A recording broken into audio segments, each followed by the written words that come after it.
Okay, it's now 6 p.m. We'll call our meeting in order. Start with the Pledge of Allegiance.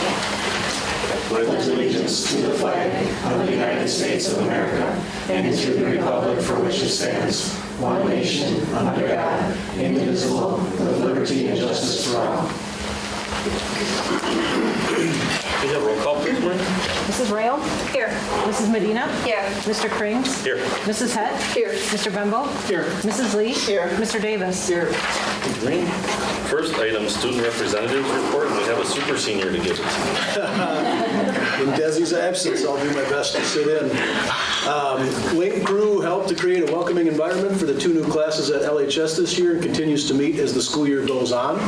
That was the new program that was established just this year. Homecoming is coming up very fast. The dance is scheduled for September 29th, so we're kicking off homecoming week with the 2nd annual bonfire on Sunday, September 23rd. Before the bonfire, Student Council has organized for a cornhole tournament and class banner contest to commence at 4 p.m. for any student interested. DECA had its first meeting of the school year during Raider Pride Time on Thursday, and they had a huge turnout, over 200 students, and also began selling this year's hot pink Raider cards, so get yours before they're gone. And fall sports are in full swing. Girls volleyball took 3rd place at a tournament in Appleton last weekend, and there's a number of events throughout this week, and as we're in full swing into the next several weeks as well. Hot pink. There it is. And that was the balance of the report. All right, that's great. Sounds like they're moving along quickly over, I think. Okay, we'll move on to the minutes. Okay, I would make a motion to approve the regular Board of Education meeting minutes of August 13th and the special Board of Education meeting minutes of the open and closed ones of August 13th. Okay, we have a motion and a second to approve the committee or the Board of Education meeting minutes of August 13th and the special Board of Education meeting open and closed session minutes of August 13th. All those in favor, please say aye. Aye. Opposed? Motion carries. Those minutes are approved. Next, we have comments from citizens, and we just have one, Candace Blakesley.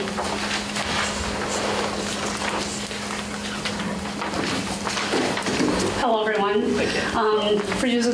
For those of you that don't know me, I am Candy Blakesley. I'm an HR specialist for the school district here. I work in this office, and I'm a former hockey parent and past president for the Southwood County Youth Hockey Association. I'm here to speak on behalf of Carrie Poggle, who is the current president of Southwood County Youth Hockey, and Kim Kinsey, who is the LHS Boys Hockey Booster Club president, and the collective faces behind me that represent hockey. Kim and Carrie both have boys that play varsity soccer, and last Tuesday's game was canceled, rescheduled for tonight, and it was parents' night. So unfortunately, they chose to go there. I mean, fortunately, they chose to go there. So I'm the stand-in for this evening. You have all the information in your packet. If you do have any questions on that, I'm happy to answer them. As you know, WRPS, the Southwood County Youth Hockey Association, and the Southwood County Rec Center are all separate entities, but we are all very closely tied together. And we all have the same purpose, which is to serve the children and families in our community. I want to talk about the relationship between the 3 entities. If you're a fan of the TV show The Big Bang Theory, we can call this the relationship agreement. Everyone assumes that hockey is like all other high school sports, where the programs and facilities are paid for by the district. Even WRPS staff are surprised when they find out that the rec center and youth hockey are all self-funded. Over the years, hockey families have donated thousands of hours of volunteer time to help maintain the rec center building because this helps keep costs down. It's a great relationship that works well and benefits everyone. Because of the rec center's proximity to the school facilities, the football field, track, baseball diamonds, and the fact that the WIA hockey team plays there, most of this community, and probably everyone from out of town, believes it is part of WRPS. The rec center hosts football locker rooms, bathrooms for football games, and track meets. Lincoln High School Phi Ed classes, elementary school field trips, and in the past, events like Ag Day. The cost savings to the district for utilizing the building without having to build or maintain it for the past 25 years is significant. Don't get me wrong, the relationship does go both ways. WRPS allows SWICA to distribute flyers to elementary schools. The IT department brought Wi-Fi to the rec center last year, which was greatly needed and a huge asset. They clean the bathrooms after LHS football games. They plow the parking lot in the winter and mow the grass in the summer. What WRPS has done and continues to do is immensely appreciated and is not taken for granted.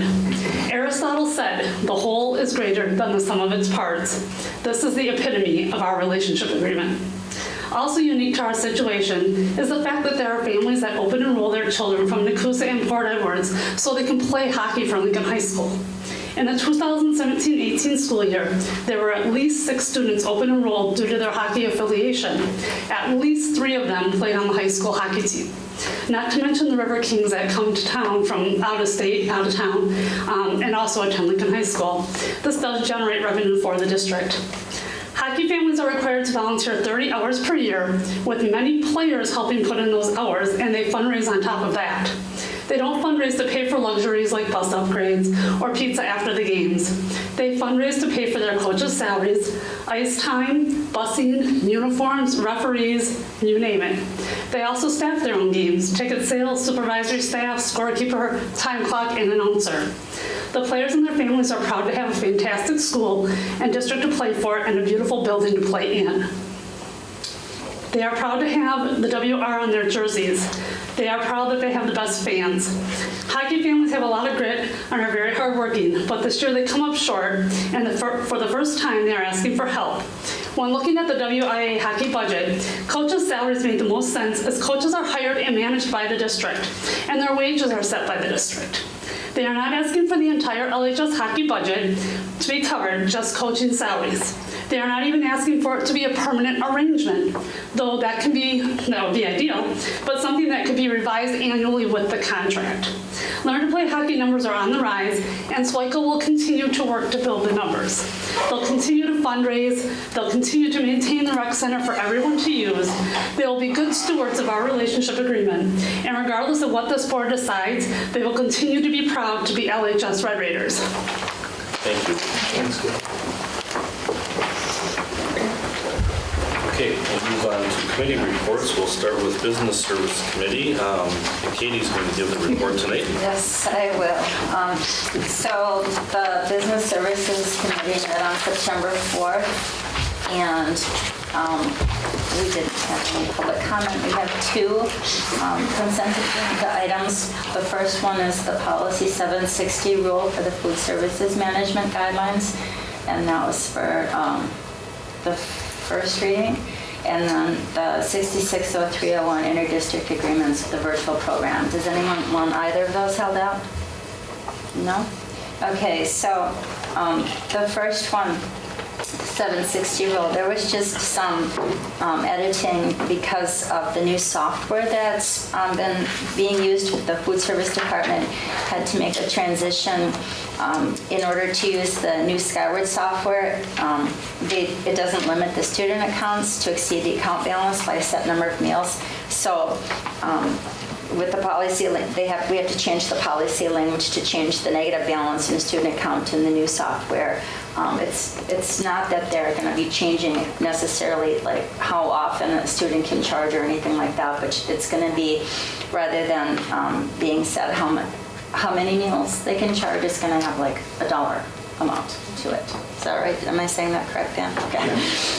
Okay, and then our second one, our interdistrict agreement, we have the virtual program. We have students coming in from Eau Claire, 2 students in grades K and kindergarten and first grade. So the committee the committee recommends, and I move to accept the revisions to Board Policy 760, Rule Food Services Management Guidelines for first reading, and also the 660301 cooperative agreements for students attending the virtual program from the Eau Claire School District. Second. Okay, we have motion and second to approve BS1 and BS2. All those in favor, please say aye. Aye. Opposed? Motion is approved.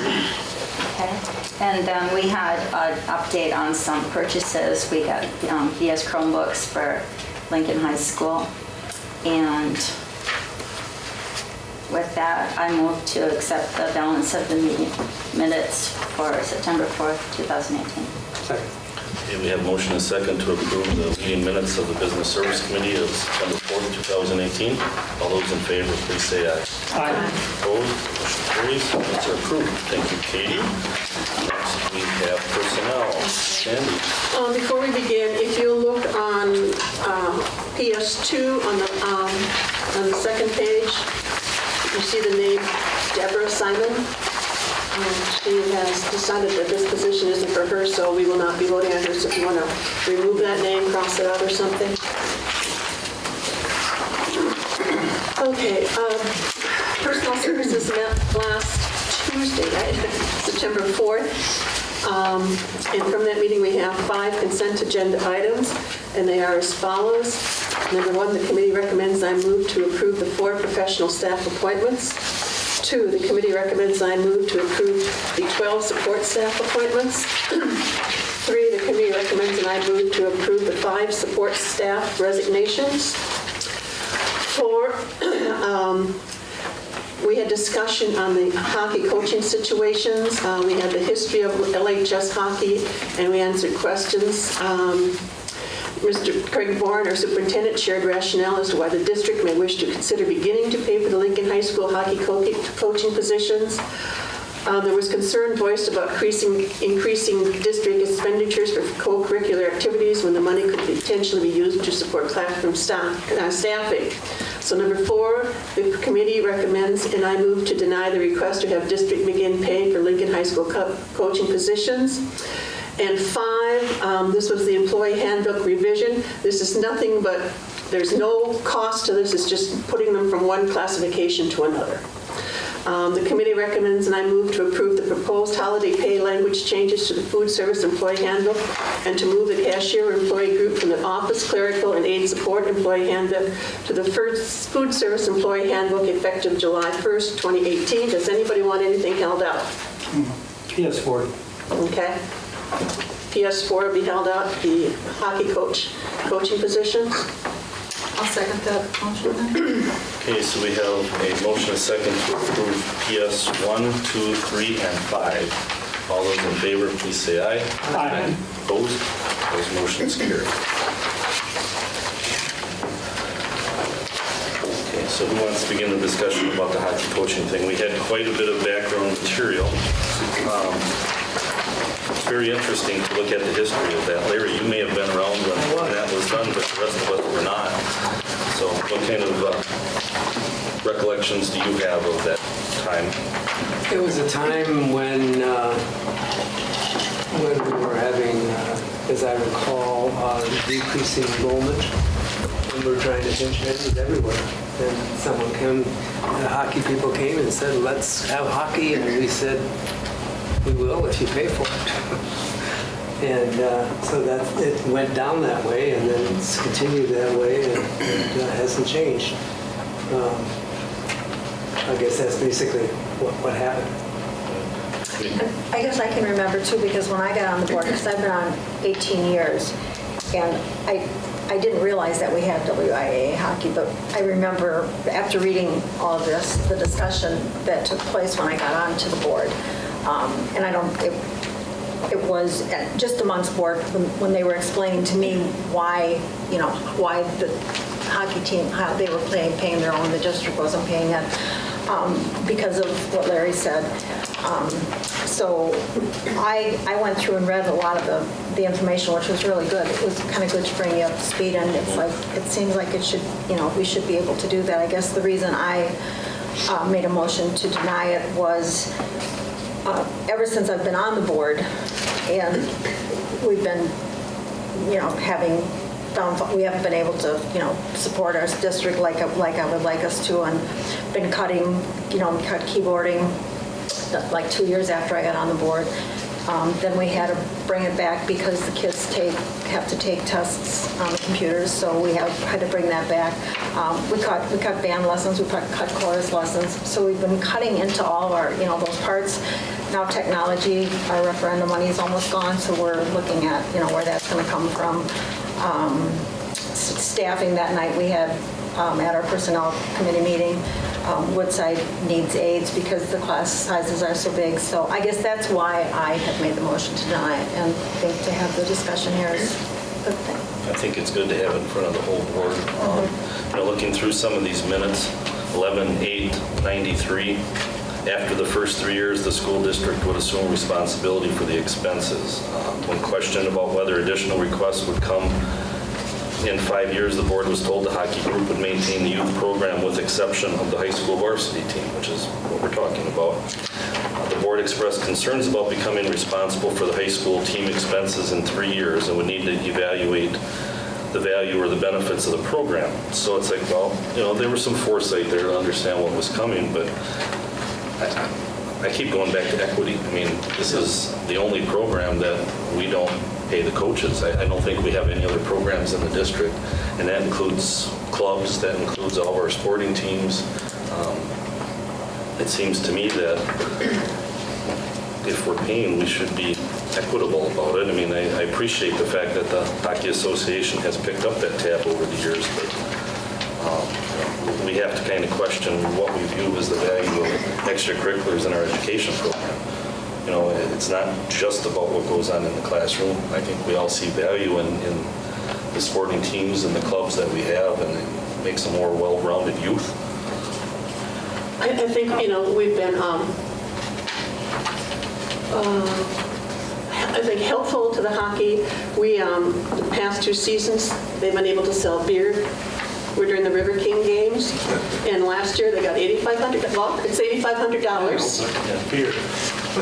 Well, that's what they asked for, And if they're in the playoffs, they can get $35,000 per season. When we looked at 8/8/94, it was indicated that if there are too few participants available for the varsity programs over a 7-year period, they would have an agreement to review, and this would include number of participants, leadership opportunities, program costs, management issues, and the benefits to the students. So I assume it's gone through this type of review, because I understand that we were hoping for 26 this year. I assume the numbers have been much higher in previous years. Is this something that's completely declining? A small amount, $11,000.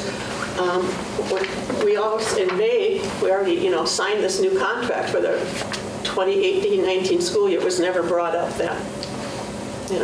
And you know how I feel about contracts. So I had another thought that just left me. It'll come back in a little bit. For clarity's sake, though, that the contract not being updated at that time is 100% on me. That's not on anybody with the board or SWICA. As a result of conversation that we had in Ed Services Committee meeting, and I don't recall, we pulled the minutes and double-checked that in fact was the case, that I wasn't just making that up in my own mind, but it was a couple of months previous, and my conversation at the time with Candy was, well, let's just, put it on hold for the time being, and we'll see how things transpire. The contract renewal came up within a relatively recent time frame of that initial conversation, so I think we did that in May, if I'm not mistaken, and our conversation in Ed Services, I think, was the month prior, or it even could have been May via committee. I don't recall. But at that point, then I said, hold off. And I got a request from Kim Kinsey, I believe, on behalf of the board that said, I would like to formally request what you saw before you in personnel services, and that's why it moved forward at that time. And if we have a community member or a group come forward and say, I'd like the board to consider X, Y, or Z, then clearly I'm going to get it on an agenda for consideration. But the timeline would be 100% on me and not as a result of the board. And another thing, if you look, we have some 4th and 5th grade classes that have high 20s and low 30s for numbers, and we're going to be having to look at getting additional aides in there, which is additional money. I mean, we have to. These kids don't have a do-over in 4th and 5th grade because of high numbers. So that's a concern I have. There's a couple issues here that and a lot of people don't realize the WIA requires the school district to take more, or it's required the school district to take on more and more accounting issues with these hockey programs due to the fact that some of them have had issues with funding not being reported properly, funding not being required within having a hockey program. I also think it's an equity and fairness issue. I think if, to me, as a parent of any other sport, the fact that our kids, could play any other sport without having to pay exorbitant money to have a coach, there's a fairness there. And I understand when they first started. Back then, when they first started, there was more money in the community. There was more businesses in the community. There was more mills in the community. There was a whole lot of things that they were getting some funding and outside sources from. As we all know, that came up. I mean, I just read an article. Eau Claire School District passed an $87-point-some million referendum 2 years ago, and now they're $5 million in the hole. So Operating referendum. Yeah. So I'm not quite sure what they did with their money, but I mean, everybody understands that money is an issue, and you gotta look for. And I also agree, but I also think we need to do what's right for all of our students. Now that means that if we pay for the coaches and 3 more kids can play hockey, and they can use some of that money now to give scholarships to kids to play hockey, as opposed to having to pay for the coach, that's a win for our community. That's a win for our parents. That's a win for our students. So to me, it's an equity issue, and the fact that that the school district is having to take more and more responsibility of the program via WIA guidelines as far as the financial and keeping records to make sure everything is done properly within their standards and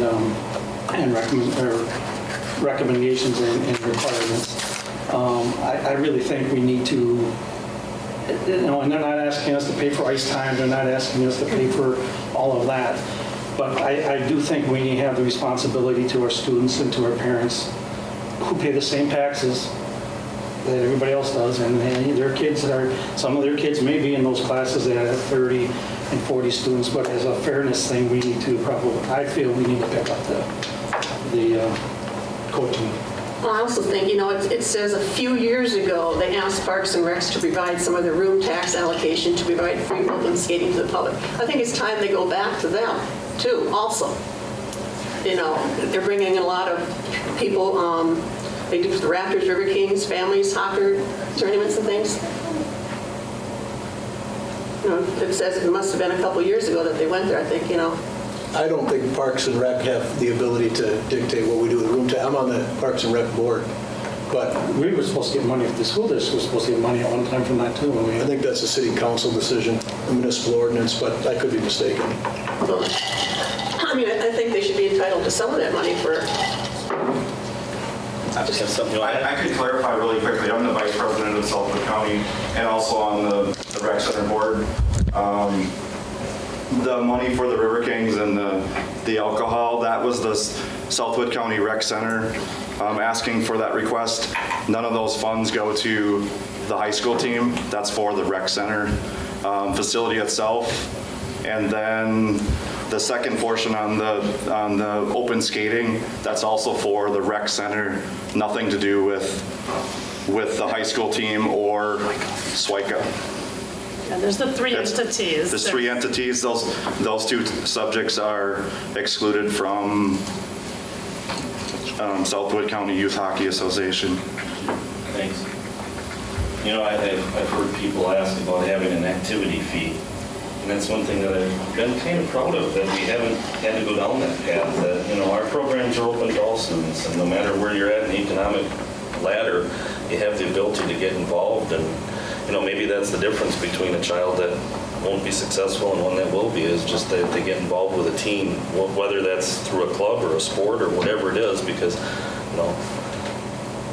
we're learning. Everybody learns in different ways, and just go ahead there. That's been one of my concerns in many areas, is those families and kids that don't have enough to get in. And it's expensive to be a hockey person.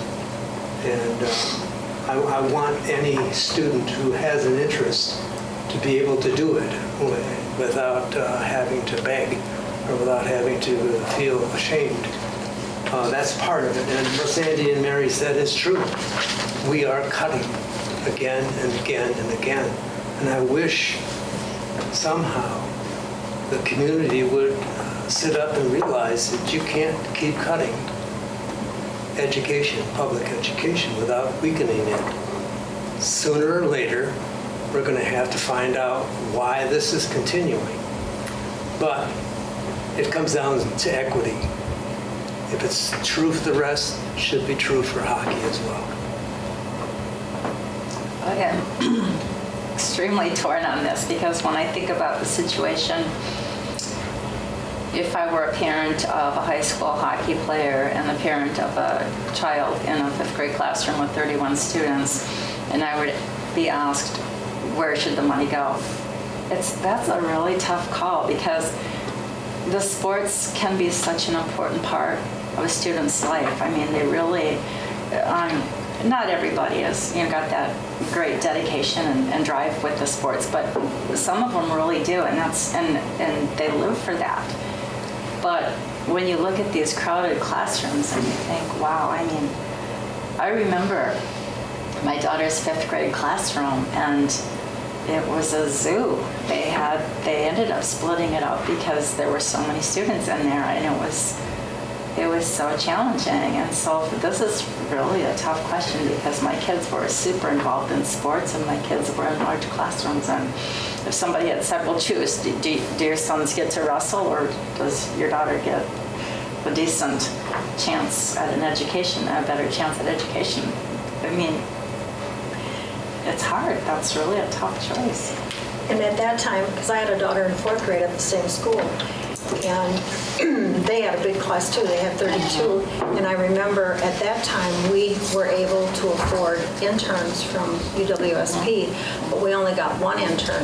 And it was between Washington and Children's Choice, and it went to Children's Choice because they had a stronger need. And I know that, I guess that is my concern. It's real. I mean, after, we've been, the economy hasn't gotten that much better in our town. Yeah, after Act 10, we lost funding. Then we have voucher schools that now are taking our funding. And I don't know, I understand. I don't know. I would simply offer that the coaching arrangement with hockey and conflating that with fourth and fifth grade staffing levels it's really two separate topics. And I'm not indicating that we're staffed appropriately in some of our fourth and fifth grade classrooms, but what I would say is those were the numbers going in, well, they changed. So they weren't those numbers 6 weeks ago. That's number one. Number two, you can only be so proactive with reference to staffing classrooms, and then you bump into these issues. So number three, we have added staff to both the elementary level throughout the district, at the secondary level in Rams and Lincoln, and then also in aid time, as you see through approval, here this evening.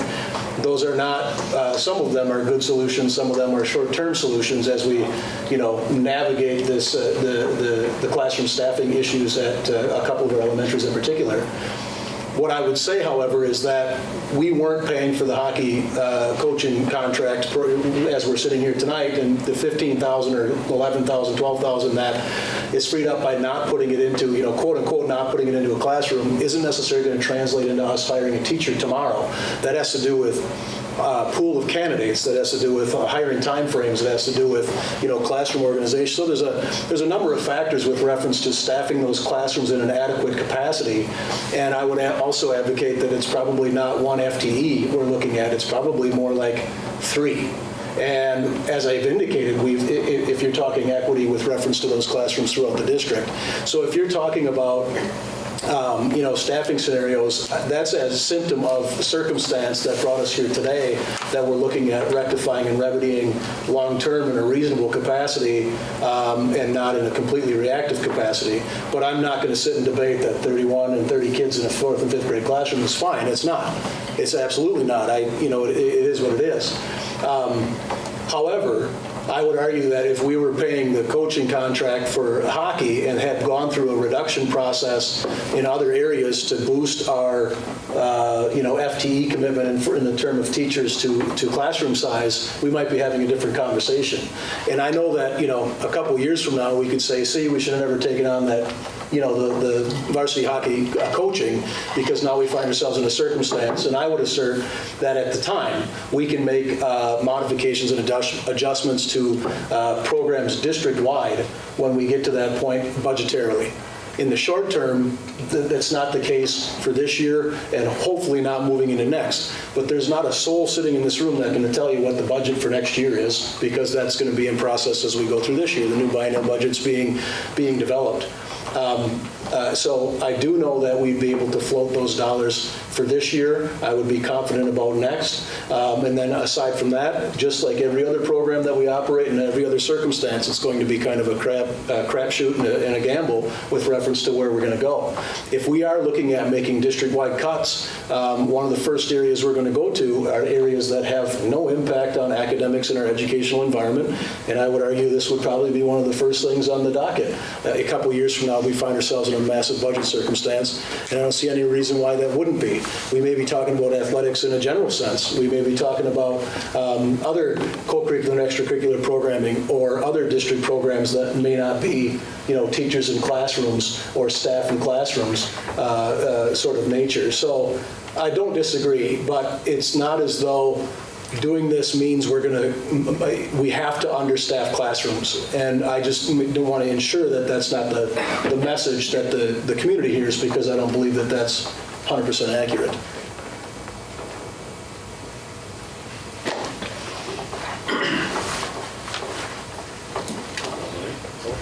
Call the question?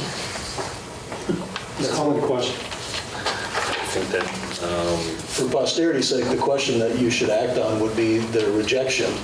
And if that fails, you could entertain additional motions, I would argue, but I think you have to bring that forward, John. okay, well then PS4, did you want to make a motion that be approved? So what this is saying is that if you vote no, that the hockey coaching staff would be paid by the district, correct? Not necessarily. I think you'd have to take a second. I think Second vote. you have to put the rejection to a vote. Okay. If that fails, then I believe one of you could say, well, I would make a motion that we pay the hockey coaches, and then you would put that to a vote as well. Okay. So we did have a motion and a second to approve, No, to deny the. to deny PS4. Correct. So if you vote yes, you're voting to deny. If you vote no, you're voting to accept. That's correct. So can we have roll call on this, please? Mrs. Medina?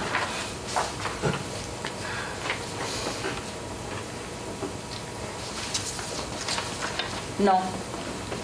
Mrs. Lee? No. Mrs. Hutt? Yes. Mr. Bumbo? No. Mr. Davis? No. Mrs. Rayon? Yes. Mr. Krings? No.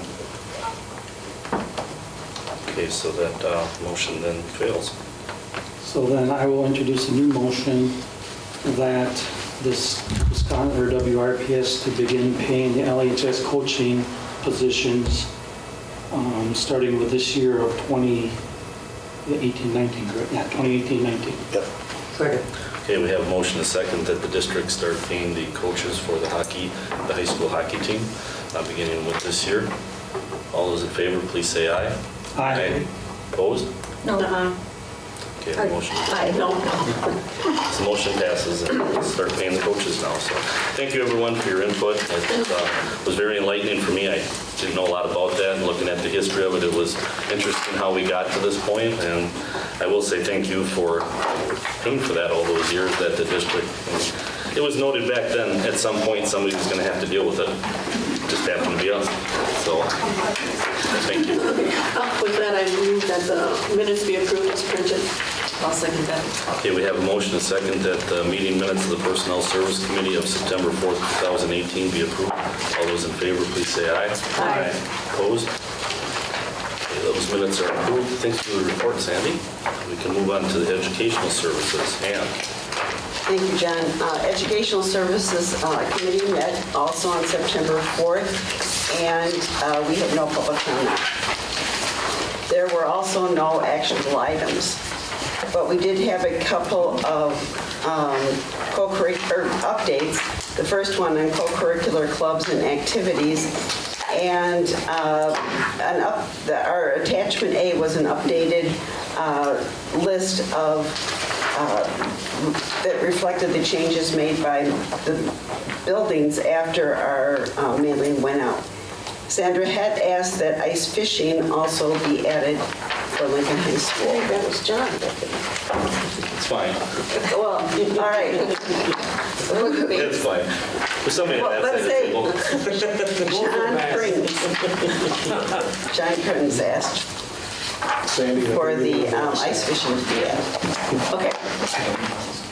Then our second update was on the professional development report for 2017-18. And Kathy Stebbins-Hintz, our Director of Curriculum and Instruction, presented a slideshow reviewing the professional development activities available to staff during the 2017-18 school year.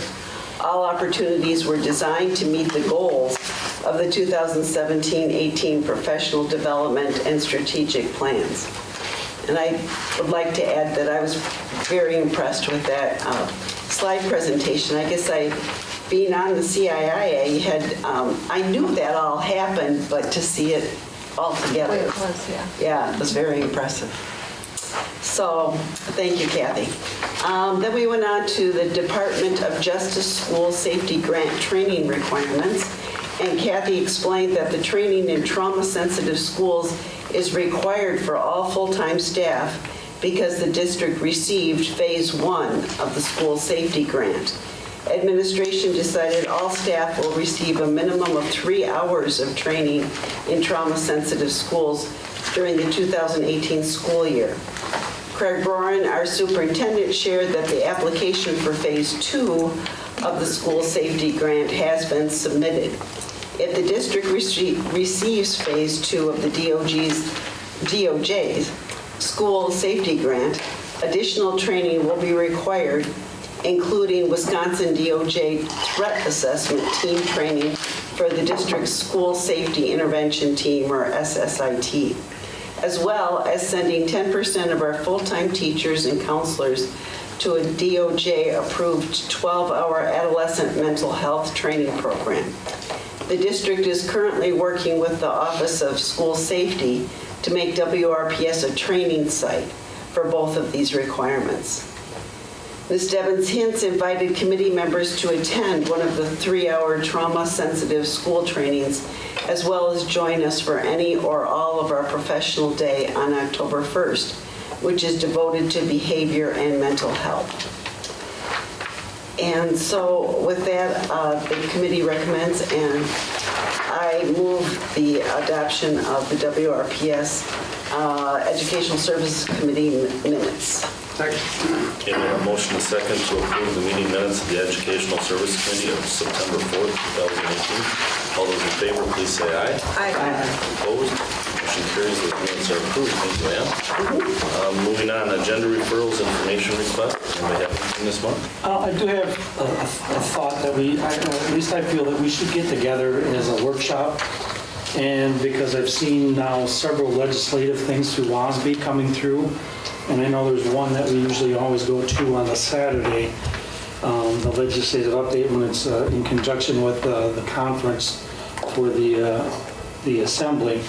But I think we should probably look at having some sort of an idea of what, and I'd certainly, because I know in the past I've said that I would do that legislative type of thing, but that some kind of idea of what we want to look at for the legislature and how if we want to work at trying to work with some of our legislators and having them come in with the consortium. I don't know, that's kind of fallen apart and we haven't had talks about that. But as a board, I think we could get together and come up with some sort of a guideline or at least a roadmap of what our thoughts are and what our true thoughts are and what we need to go forward with for our school district.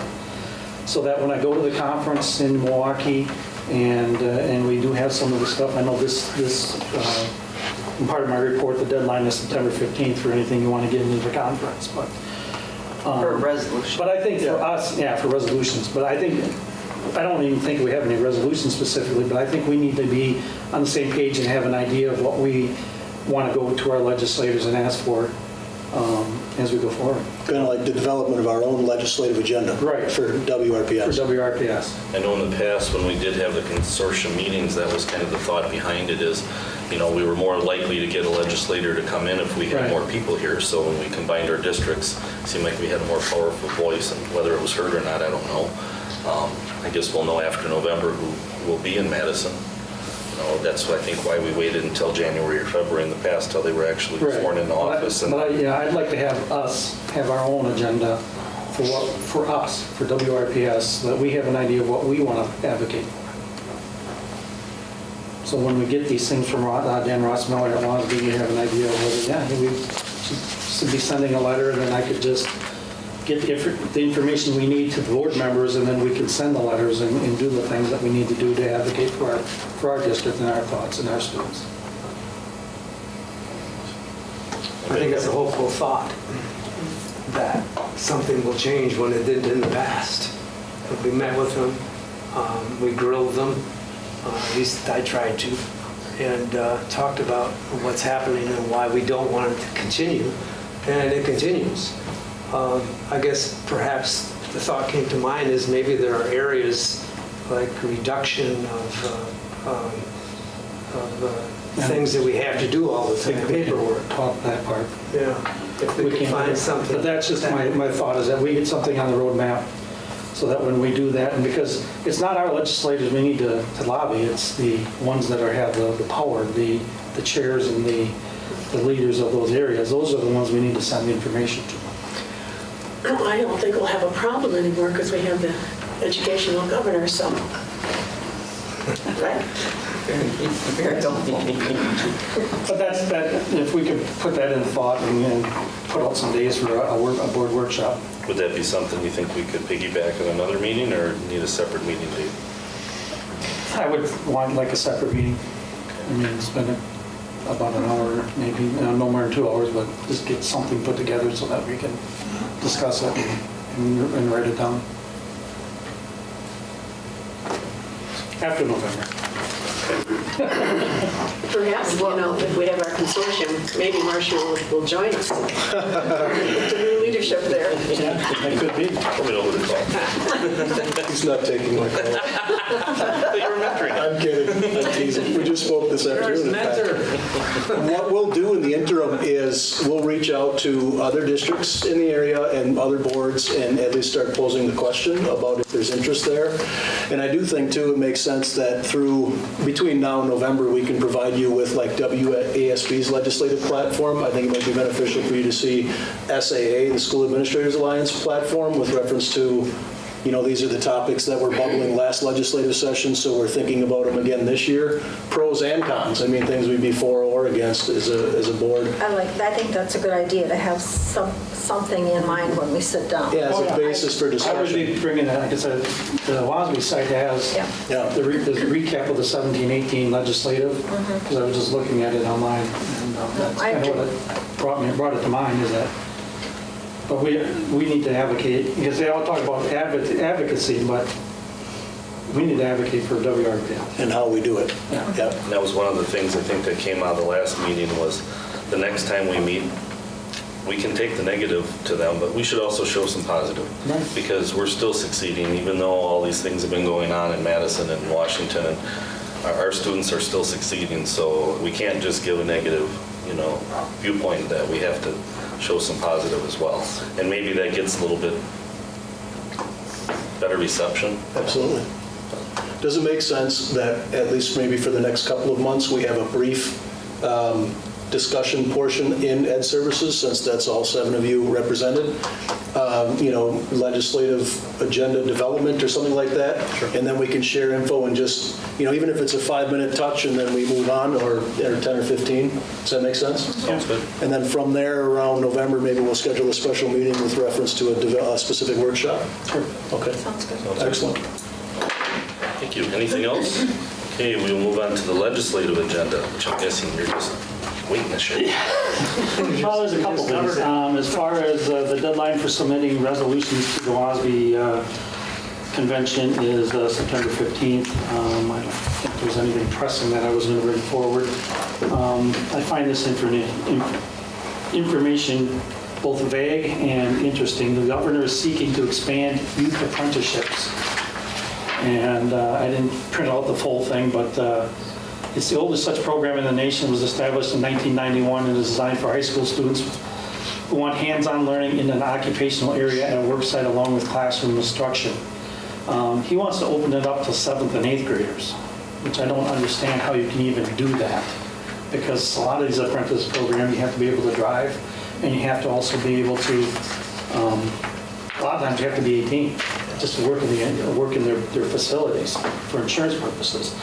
So I find this almost mind-boggling that he wants to open it up to juniors and seniors of 1- and 2-year programs, but also to junior highs and 7th and 8th graders. So I'm not quite sure how that would even be receptive in the community as far as anybody with an apprenticeship program. The next thing is he's trying to push, or he's announced $1.5 million in technology for education achievement teach grants, which will be awarded to help 196 rural school districts and 172 rural public libraries to strengthen the information technology knowledge and capacity of educators. We are ineligible for teach grants. Right. Yeah. I was going to say, we don't even qualify, and most districts in the valley don't qualify. Then there was a WASB-backed flexibility in state law to help the district with school districts that are dealing with the flooding, which is catastrophic.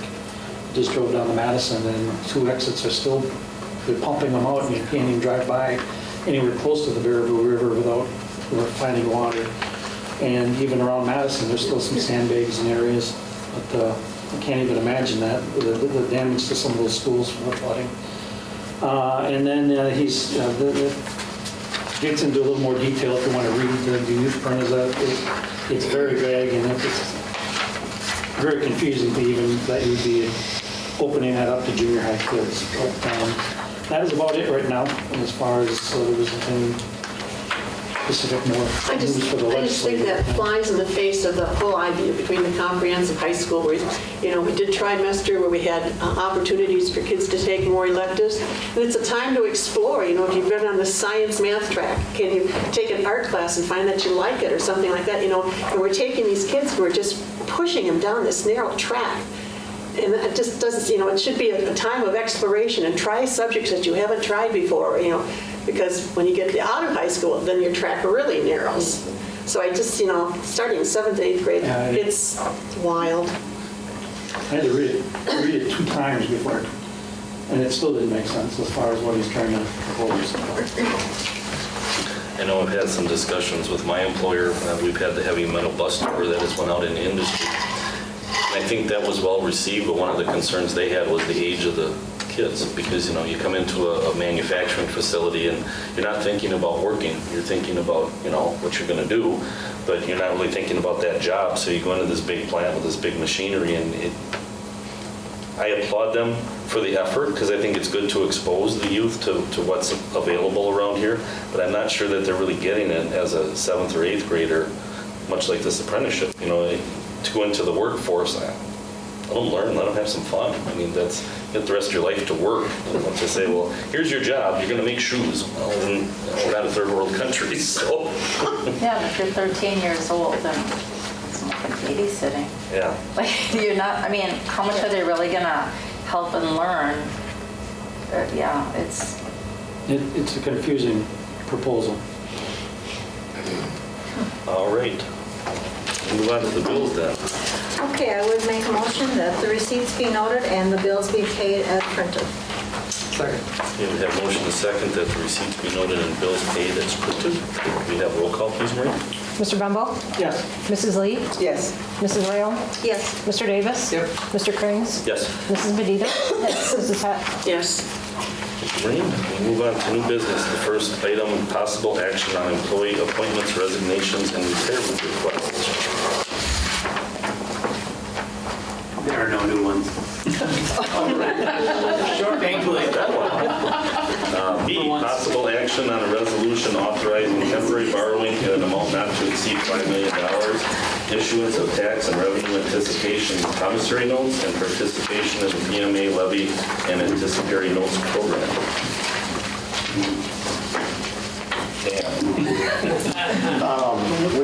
We've been having to do short-term borrowing. What it does is it covers, our revenue doesn't come in at the same time as our payroll goes out, and so it's used to cover payrolls until we get our revenue in. We've been doing it for a number of years. The amount this year will be a little less than we had last year, so that's good news. So the amount is decreasing. It's not going to be $5 million, but we just use that number to put together a resolution. We'll be doing a calculation on the actual amount, but it'll be something less than $5 million. What are the interest rates running this year? They're going up. They're going to be up from last year. What about the investment interest rate? They're going up also. The investment rate is about double what it was last year. So Were we positive or negative in our loan last year? Negative? what do you mean as far as our investment earnings? Yes. Our earnings are less. Our total earnings are more than what we're paying out. But Oddly enough, and I know it's strange, but for the last, I'm going to say from my experience, I can't speak to Rapids, I've only been here for a year, but probably for the last 4 or 5 years, you're actually making a little bit of money doing the cash flow borrowing than not, which is a kind of a unique circumstance to be in, because back in the old days, if you had to cash flow borrow, you paid ridiculous interest and earned nothing. You know, you're lucky to get 0.1% on some of it, or 0.3. But anyway, it's interesting because we're cash flow borrowing, as Dan said, to make payroll and make ends meet while we wait for revenues to come in. But it's really not costing us anything to do so, which I think is kind of in fact, we might pocket a few $100 out of the deal. So it's not all bad. I would move to approve a resolution authorizing temporary borrowing in an amount not to exceed $5 million, issuance of tax and revenue, anticipation promissory notes, whatever those are, and participation in the PMA levy and anticipation notes program. Second. All right, we have a motion and a second to approve a resolution authorizing temporary borrowing in amount not to exceed $5 million, issuance of tax and revenue anticipation promissory notes, and participation in the PMA levy and anticipation notes program. We have a roll call, please, Wayne? Mr. Krings? Yes. Mrs. Rayon? Yes. Mrs. Heck? Yes. Mr. Davis? Yes. Mrs. Lee? Yes. Mr. Bembo? Yes. Mrs. Medina? Yes. Thank you, Maureen. And the last item tonight is update and discussion on the status of ongoing and completed district facility projects. there were no new projects this summer. Oh, really? I wanted to borrow that. I thought maybe I could get out of this. You should have two different sheets here. I think Maureen, right? We got these over to Maureen pretty late, so hopefully there were no typos. Oh, okay. Perfect. Yep. I don't know if you had a chance to read through it, but kind of the overall, we replaced about 7,000 light fixtures this year as part of the Nexus project, the energy project. We reduced our fixture count, so we took about 7,000 lights out, replaced them with 3,500, 5,000 K lights, which are better for the learning environment. They kind of mimic daylight. We were able to actually increase light levels with less fixtures. That was a big part of the Nexus project. We're looking at I think roughly $130,000 in energy savings, right from this year on. We're able to take advantage of some really healthy focus on energy rebates, which are kind of going away because LED lighting is pretty much standard now. So, yeah, we did a ton of work over at Lincoln. We replaced, I think it was 144 dual duct boxes with new state-of-the-art DDC. The old ones were air powered, so you get a lot of leakage. So these new ones are going to be a lot more efficient. Solar array at the high school, you guys have probably heard about that already, I'm sure. We were able to get a pretty good size focus rebate on that as well. And Nexus has to guarantee, they came through and did an audit of the district, as you guys are aware. They have to guarantee these energy savings, so these are a little bit on the conservative side because they have to hit their benchmarks. The solar array, for instance, they have it about $7,700 a year. We've already made, I think as of this morning, about $8,000. Now we'll have through, I think we went online in December with it. So we're looking at Focus, estimated about 12,000 a year we'll be able to make in solar power. So, And you can go online and look at it. yeah, I've got an app, so you can go online, and you guys can as well. I think there's an attachment on the district Yeah, website. it's on the website. You can go link, you can look at it and see the power usage, power savings and everything. South School, we replaced a lot of plumbing fixtures with low-flow toilets, low-flow hand washing sinks, things like that.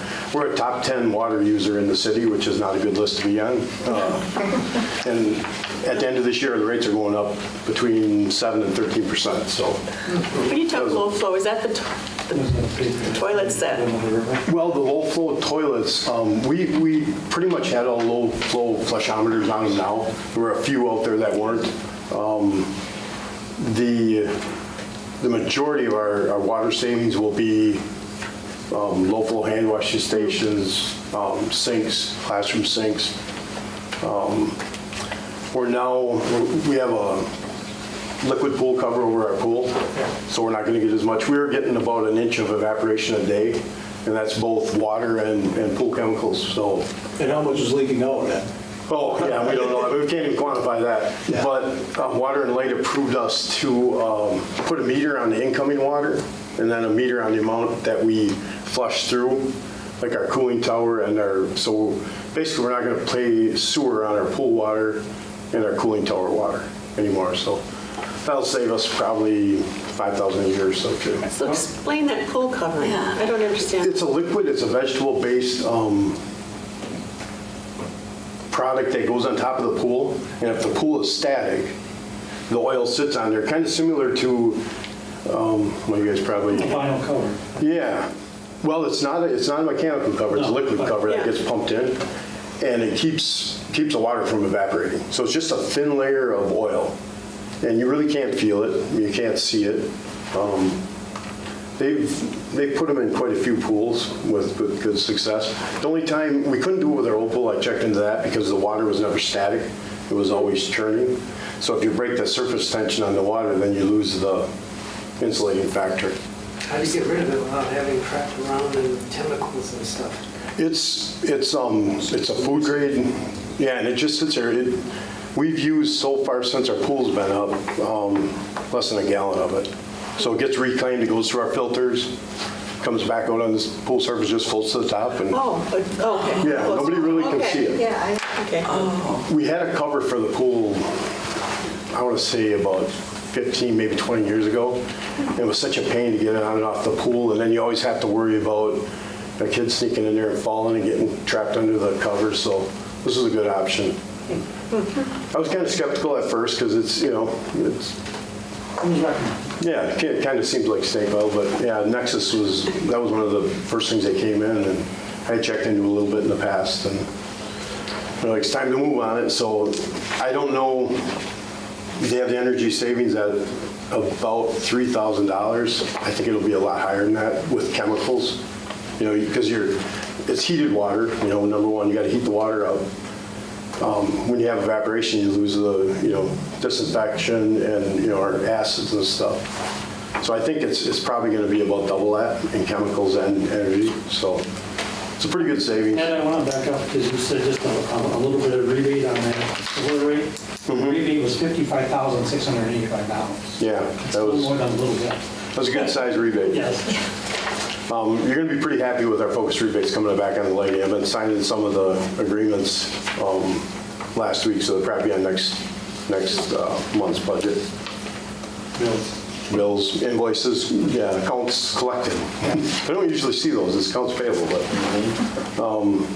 yeah, and I don't know if you had any other questions. You probably noticed the Performing Arts Center has got a new coat of paint. That's actually like an elastomeric sealer. So there's little micro fractures in the precast because it's almost 20 years old. And so we were losing energy through there, plus water was getting into the building, causing trouble. So that was painted. I think it's all completed now. Just about the last week, they just touched up some. So that's all painted. The energy savings there, they said about $6,000. Some of it's cosmetic too. I mean, it was starting to really oxidize and fade. The other part about the pool that wasn't mentioned here, the chemicals are going to be far less because we now have a ultrasonic UV system. that saps the bugs and bacteria. And that helps a lot. That helps a lot with free chlorine. So when you walk in the pool now, you don't smell that. Your eyes don't burn as bad as they did. I mean, you still smell chlorine. You know, it's getting proper disinfection, but you know, we're running about 2 parts per million chlorine. You really shouldn't smell that a lot in the air unless we're losing it through evaporation. And the UV kills it too. It kills the free chlorines. When people jump in a pool, you know, it's going to kill whatever's on you.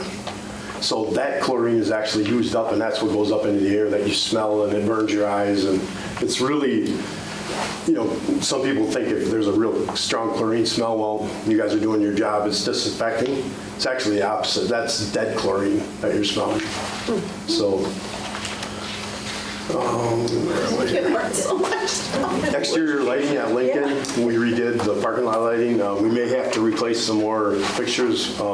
Tried to keep as many of them off the blacktop as we could, just for, you know, serviceability. And it's a little dark in a couple areas though. We're at less than 1 foot candles, so that's kind of the standard. Might have to look at that again, add a couple more fixtures. Building envelope. We replaced the windows at Lincoln that have been leaking at least 20 years on and off. It was the whole window system on part of the second floor. We were getting water in there and the windows weren't sealing. So through this project, we were able to replace those. Some of the, I think like the estimated annual savings, like on our mechanical improvements, all those dual duct boxes, air handlers that we changed out, that's at $52,000. The estimated future cost avoidance was $303,000. Those are things that were ready to fail, you know, because they were 40 years old. They were original Lincoln, and things that, you know, we're going to have a hard time budgeting for if we didn't replace them through these projects. Moving on, that was just at Lincoln. And how we did LED lights as well. Each of the lighting projects too, we put multi-switching so we could dim the fixtures closest to the smart boards, and the whole rooms are dimmable. 5,000K lighting is really stark, and they say when kids come in off the playground, you know, they're out in the sun and they're used to that bright light, they shut down for 15, 20 minutes because it's such a lower light level. This will allow the teachers to, you know, jack the light up as, you know, different activities. They can lower it to, you know, a dimmer. It's still 5,000K. It's still a nice bright light. They can dim the levels down, and plus they can dim up by their smart board, so it's a little easier to view. Rams about the same thing. A lot of flush valves over there. That was the school that we were wasting quite a bit of water there, and we were able, I think it was like 46 flush valves and sinks are upgraded. And with that comes, you know, a little bit of complaining because you're not getting the volume of water, but we're at like a gallon a minute in most of our fixtures yet. There again, fixture reduction on the lighting. We were able to remove all the old spline ceiling tile because it was inaccessible to run data lines and stuff. We had to get pretty creative to try to figure a way to get some of the wiring through. Grant School, same thing. We had to drop some ceilings out there and spray foam some areas that were, they had kind of really poor insulation. So they really didn't quantify how much the savings was. That was kind of a issue that came up through the construction projects. They pulled some ceilings out. Hey, there's no insulation here at all. So basically our heat was going up through these little ceiling tile and out the roof. Rudolph School, same thing. We replaced all the ceilings out there because they were all splined and they were really in rough shape. And by putting the LED lights in, we were able to incorporate the ceilings with that. Sinks there. Phase 3 on the bottom of that list, those are things we're still going to do. We don't have CO detectors. Those are residential furnaces, basically, that serve each classroom. If you'd have a cracked heat exchanger or something, we wouldn't really know until the kids got sick. So we're looking at putting some CO detectors in those buildings. That's about it for the energy projects. We'll be continuing with those next year at Woodside and then the following year at Washington. So, and the rest of it, when we're done, every light will be touched, every fixture will be touched and changed over to LED. So, got a little bit of work ahead of us yet. And outside of that, these are other projects that we kind of went through this summer. Some of them were based on consolidating the schools, and we had to divide a classroom up at Rudolph to make 2 kindergartens. Actually, a kindergarten and a 4K, I think it was. And had to convert over like computer lab to a science room, build a couple walls. We put a parking lot back by the community locker rooms. You guys probably noticed. We've been back there. That turned out pretty nice. Seal coated and restriped the student parking lot. That parking lot's in really rough shape, but the lines were getting really bad. Kids didn't know where to park, and we had to redo some of the handicap areas. We added an entrance lane on the south end of the lot, hopefully to, well, the jury's still out yet, but hopefully to release a little bit of the confusion. And it's really, our pickup and drop-offs areas at all of our schools, we're looking at them, trying to figure more efficient ways. And now with all the 9th graders, a lot of those are getting picked up and dropped off by parents. It was kind of time to do it. So the street department did a traffic study, and we just went with their recommendations. I was through there this afternoon. I see all the lines are painted on the road, and it looks like that turn lane into the lot from the south it was roped off, so Yeah. it'll be fresh blacktop. Yeah, we're gonna, actually I met the striper here at 4 o'clock. Hopefully they're gonna stripe it tonight and move some stop signs around. But yeah, I think it'll be better. We did the same thing at Rams. Made a new drop-off area basically for the students. And we have a lot of kids, well, now with the 8th graders down there, it's really congested in our parking lots. They weren't made, kids don't ride the bus as much, they get dropped off by parents, so it's kind of a sign of the times, but we gotta do what we can to keep them safe, that's for sure. And replace some sidewalks here and there. Gas solenoids in the science rooms, we found through the construction project, it uncovered a lot of flaws that are up above the ceiling nobody really thinks about. The solenoids weren't working to shut the gas off in a couple of the rooms, so we fixed those. Yeah, that could be, well, we had a gas leak. We had a valve actually get turned on during the construction project, and the room was shut off, but the gas valve was on and it was still leaking, so took care of that. Replaced the carpet in the pit area. That was probably 25, 30 years old. Very nice. It looks a little better. Rekeyed the school by department now, kind of make that a little more efficient. The roof work goes on yet at Mead. Well, Mead is pretty well done. We have some building envelope issues there we got to deal with soon here before winter. But the roof is done over there. Lincoln is about, I would say, about half to 2/3 done. They're going to start back up. I asked them to take a week off when school started here. A dust collection system in the wood shop actually reclaimed 100% of the air. Before we were just exhausting everything out. And this one, it's kind of like the spiral vents for hot water loops you guys have been approving. The air spins and all the heavy particles drop out and the air goes back into the classroom filtered. And so that'll be a big savings. They really didn't have that. They didn't have that on, that was part of our Nexus project. See anything else here?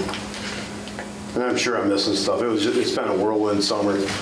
We had to remodel the offices at Rudolph, Rams, and Lincoln to accommodate staff there.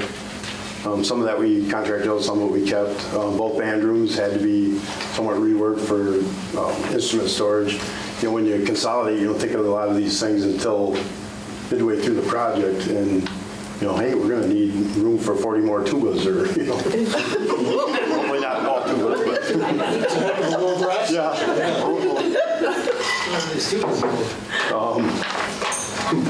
Same thing, we're doing CO sensors, painted some classrooms out at Think. Actually, Think is pretty well done. I think, unless we get an influx of kids, we're going to have to add on. But we got a lot of the stuff caught up there this summer that is kind of laying out there, needing to be done. And new cabinets. There was one kindergarten room out there that didn't have new cabinets. I think it just got forgot about kind of, and put new cabinets in that room. Remodeled the wall in there.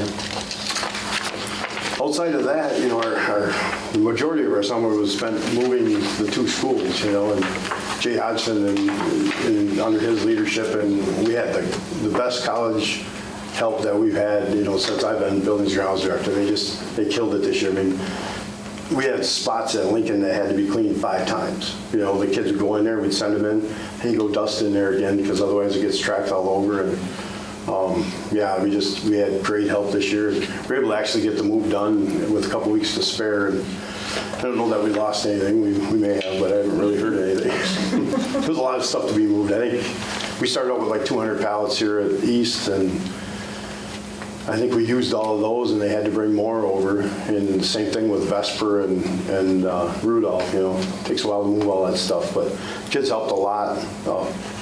You know, really, we used one of our maintenance guys, a relief custodian, and Jay. Those 3 moved the majority of the stuff. You know, with the kids' help, bringing it down to the gyms and shrink wrapping, and yeah. So, and the furniture all went clean. We were able to get this building clean. So, you know, we decided to use it for something that's ready to go.